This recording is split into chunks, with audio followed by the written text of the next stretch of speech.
Over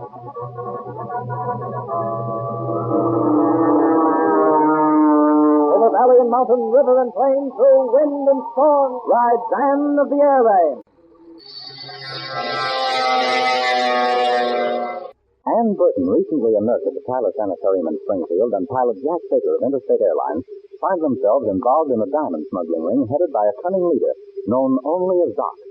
Equipped with unlicensed radio stations, the ring has succeeded in stealing an aircraft seaplane and an experimental transport ship and landing them on a small island just off the coast of Florida.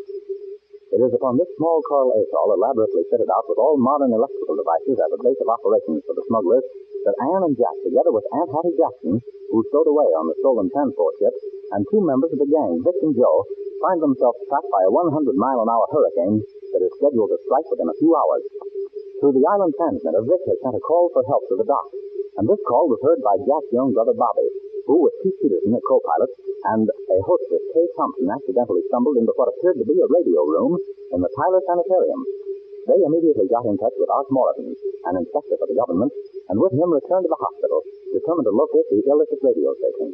In company with the owner of the sanitarium, Dr. Tyler, our friends apparently followed the same directions as before, but instead of finding a radio theft, find only an innocent-appearing laundry in the basement of the hospital. All of them, including the radio inspector, are ordered from the sanitarium by Dr. Tyler, who steadily maintains there is no station on his property. Meanwhile, has the mysterious Doc managed to send aid to the little party marooned on the island in answer to their urgent call, although the tropical storm reached the island first?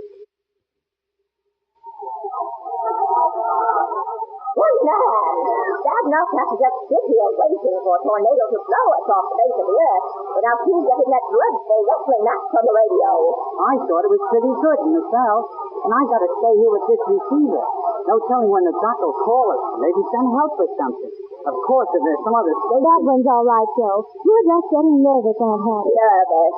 Ann Burton. I'd like to know who wouldn't be nervous after being cooped up in the baggage compartment of that airplane all the way from Springfield, and then get out only to find that you're going to be blown right out into the ocean. Oh, Aunt Hattie, you shouldn't have come down here. If we'd only left word with Kay or Pete, so they could have met you at the airport. Young lady, I'll have you know that I was merely looking out for your welfare.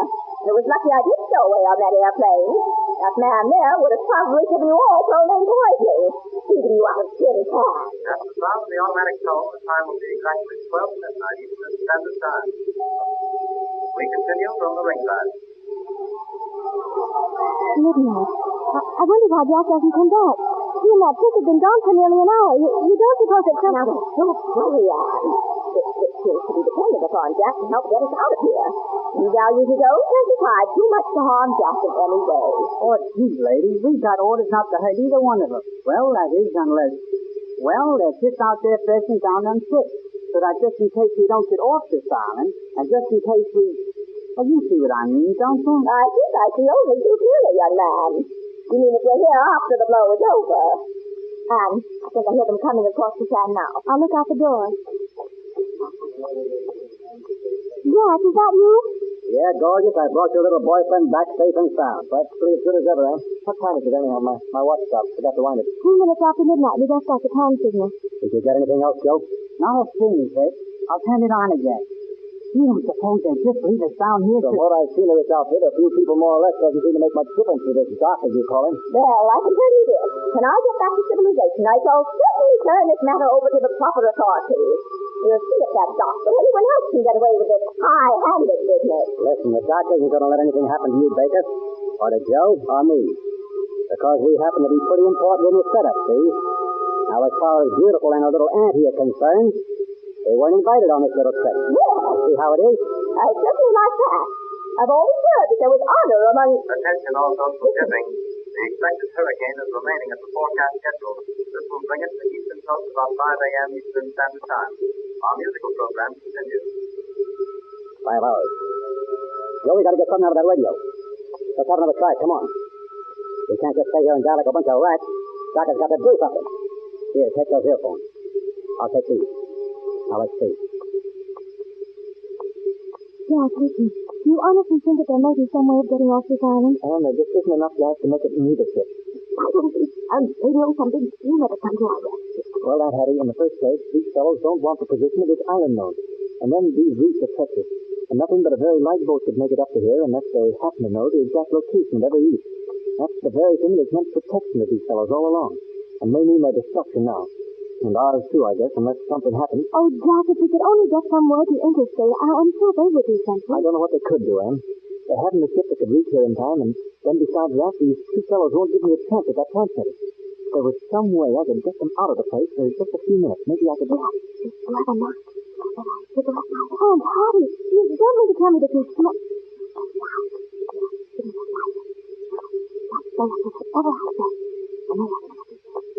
I certainly don't know of any reason why I shouldn't go to these power plants you talk about. The moon's shining, there's not even a cloud in sight right now. But Aunt Hattie, you can wait until daylight to see them. You may not be here by daylight.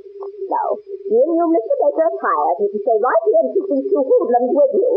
I prefer their room to their company. Listen, sister, don't get any funny ideas when you're out meandering around.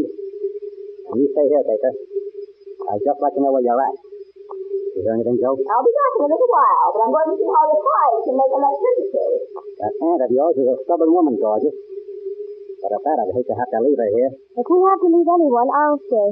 And maybe your boyfriend will have something to say about that. We're not leaving her right now, Vic, so suppose we leave that argument until later. I'm tired. Hope you don't mind if I stretch out on this chair for a few minutes. Here, take this one, Jack. It's more comfortable. Oh, better keep it yourself, Anne. You need the rest as badly as I do. Now, you better get some rest. If you get any help at all, you'll need all the rest you can get. Okay. But am I tired? Hey, Vic, listen. I think I got Springfield. Listen. TS calling PM. TS calling PM. PM answering TS. Go ahead. I understand that there's 50-gallon drum of aviation gasoline buried on island. Doc is the only one that knows actual location. We'll try to locate him by phone and advise you later. You understand? Understand, TS. But Hurricane is due here at 5. Hurry all you can. Find the dock. We'll try to find that drum. But let us know where it is as soon as possible. Okay, PM. We'll call you an actual location. Stand by for our call. We'll stand by, TS. Did you hear that, Baker? I heard it all right. But we can't dig up the entire island. What you'd better do is wait and get a location on that gasoline drum. That's right, Vic. And I'm too tired to dig anyhow. Hey, listen, did you hear that? Yeah, it sounded like... That was Aunt Hattie. She's calling. Stop, Vic, look. The ship. They're on fire. Well, don't stand there gawking. Grab those fire extinguishers and come on.